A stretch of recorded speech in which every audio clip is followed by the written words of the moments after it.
You may believe you are evolving in life, when in truth, you might merely be trapped in the second stage of your own existence. Most people never move beyond it.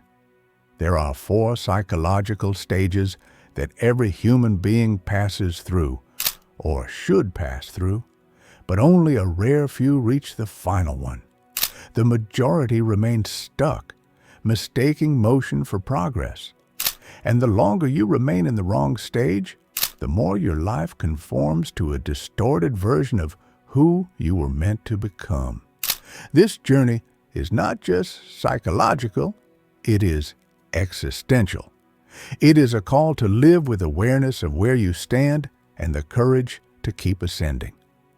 Inspired by Abraham Maslow, the visionary American psychologist who redefined our understanding of human motivation, this reflection offers a symbolic perspective on the 4 great stages of human life. In an era dominated by mechanical or pathological views of the mind, Maslow dared to look not at what makes us ill, but at what allows us to flourish. He founded humanistic psychology, a school of thought that views the human being not as a mere survival machine, but as a growing organism, driven by a deep desire for meaning and transcendence. His most well-known framework, the hierarchy of needs, outlines an inner staircase we all climb, consciously or unconsciously, throughout life. Each stage, according to Maslow, invites us to act from increasingly noble, profound, and universal desires. What follows is a symbolic reinterpretation of this ascent.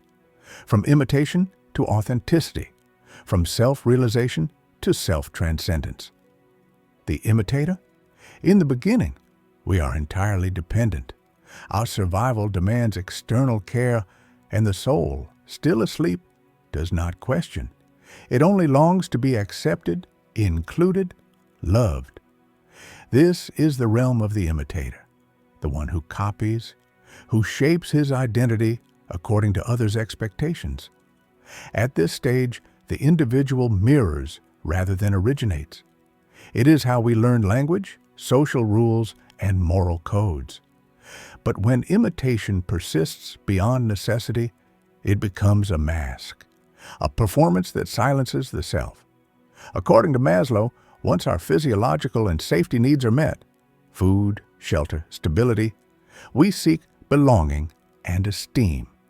We want to feel part of something, to be seen, valued, desired. The imitator is driven by this intense desire for acceptance. He wears masks, mimics behaviors, and adopts values without reflection.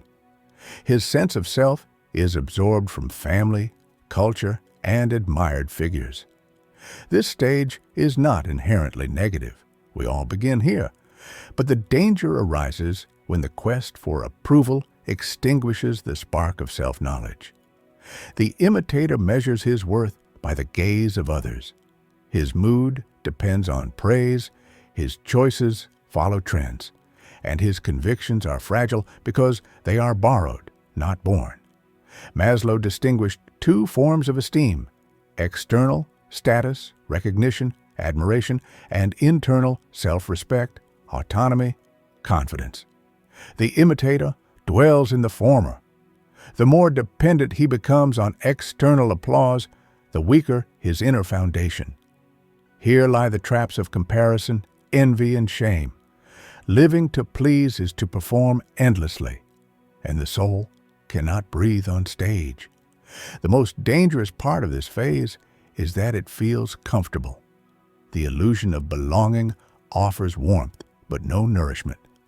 Approval provides dopamine, not meaning. And so the imitator lives with a constant sense of being one step behind happiness. Many stay here for life. But for those who dare to listen, who feel a quiet discomfort even amidst approval, a new restlessness is born. It is the calling to the next stage, the explorer. This is where the need for esteem gives way to a higher ambition, self-actualization.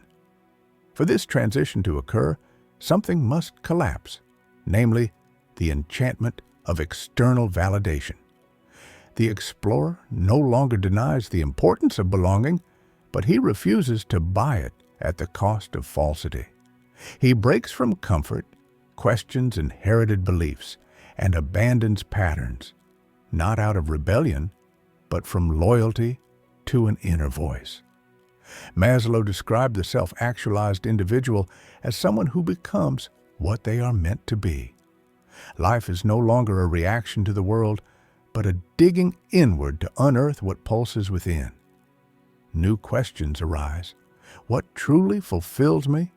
What makes my soul vibrate, even if no one applauds? Self-actualization, in Maslow's view, is the expression of creativity, spontaneity, and autonomy. The explorer no longer lives to obey rules, but to discover his own internal law. Over time, the search transcends the ego. The explorer begins to see that self-actualization is not just doing what one loves, but loving what one is.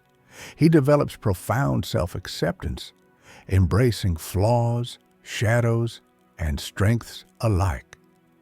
This phase brings accelerated inner growth, but also instability.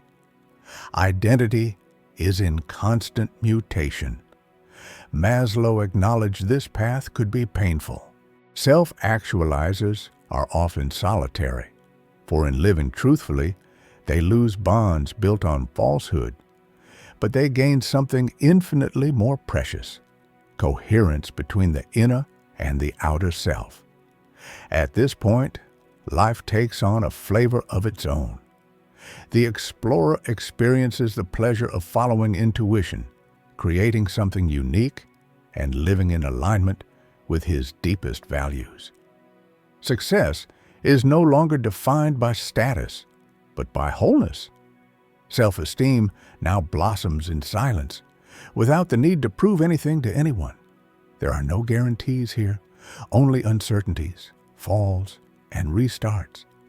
Yet it is also the most fertile phase of the human soul. For Maslow, self-actualization was not a destination, but a state of flow, an ongoing refinement of one's highest potential. And eventually, the explorer ceases to seek only himself and begins to seek a purpose beyond. When this happens, the martyr awakens. The martyr, the explorer, finds himself, but remains centered on the self. At a certain point, that center begins to shift. Personal fulfillment, once the goal, now becomes a tool. A new desire arises to serve something greater, a cause, a legacy, a mission. This is the birth of the martyr, one who transcends personal desires for the sake of purpose. Here, self-actualization reaches maturity. Individual potential is no longer just a creative expression, but a deep commitment to impact. The martyr does not reject life's pleasures, but understands that true meaning lies in contribution. He channels his energy, time, and talents towards something too important to ignore. Maslow observed that at the height of self-actualization, many individuals become intensely dedicated to social, educational, spiritual, or familial causes. They no longer seek happiness only for themselves. They want the world to be whole as well. The martyr is moved by an inner sense of duty, not imposed, but chosen. Here, the word sacrifice takes on new meaning. It is no longer imposed suffering, but voluntary offering. The martyr chooses pain when it protects what matters, renounces comfort to preserve integrity, and fights when the cause demands it. Though focused on human flourishing, Maslow acknowledged that the deepest realization often demands effort, discipline, and even pain.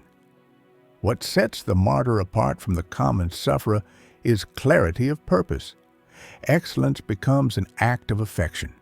Well-done work, attention to detail, commitment to others are no longer vanity, but expressions of love. The martyr doesn't just want to be good, He wants to do good, and to do good well. He is the artist who creates to elevate, the teacher who educates to liberate, the leader who serves, the parent who gives their full presence.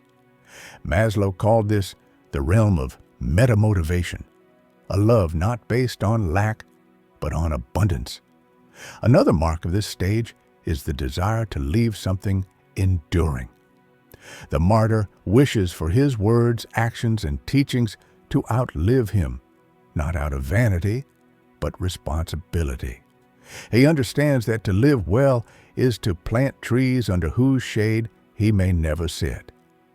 Maslow saw this stage as the pinnacle of human realization, where individuality blooms not for itself, but for the world. The martyr finds peace in surrender, even amidst pain. He knows he is where he should be, doing what he must. There is exhaustion, yes, but also dignity. There is sacrifice, but also an inner strength that comes from knowing that all is interconnected. And when the body begins to slow and the mission nears completion, the spirit prepares for the final stage. The self has been discovered, realized, offered. Now it must be released. The mortal, after a life of building, seeking, and giving, emerges the final stage of the journey, self-transcendence. In his final writings, Maslow added this stage beyond self-actualization. It is the realm where the self is no longer the center, but the channel. This is the stage of the mortal, not one defeated by death, but one who understands and embraces it. Existence is no longer about asserting the self, but accepting the whole. Self-transcendence, according to Maslow, is the ability to go beyond personal needs and live for ideas, experiences, and purposes that lie outside and above the self. The mortal no longer seeks to build identity or legacy. He already has. Now, he wishes to surrender. He no longer fights for control, but seeks harmony. He doesn't collect titles, but wisdom. He does not wish to be remembered, but to pass something forward. In this stage, there is less speaking and more listening. The mortal observes, guides, teaches.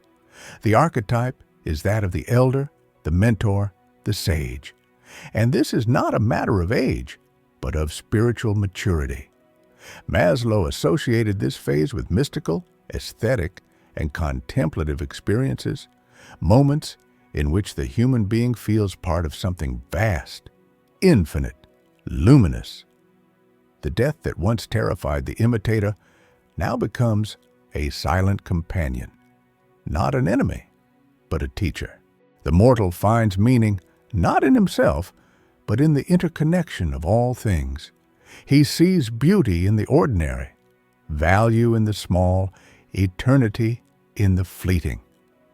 The world is no longer a stage for conquest, but a temple of presence. Maslow described the self-transcendent as those who experience peak states, moments where the ego dissolves and only unity remains. There is no need to prove, to conquer, or to resist, only surrender. Ultimately, self-transcendence is the symbolic death of the ego. It is not self-annihilation, but self-surpassing. The mortal knows he is not the center of the universe, and that liberates him. He welcomes impermanence, allows life to flow, accepts the passage of time with humility. The focus is no longer on who I am, but on what I can give.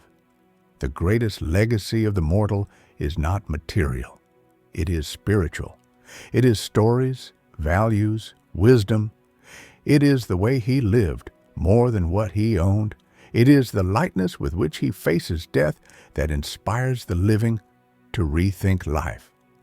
Upon reaching self-transcendence, the human being is not diminished. He is expanded, becoming part of the eternal. And paradoxically, it is in this emptying that ultimate fulfillment is found.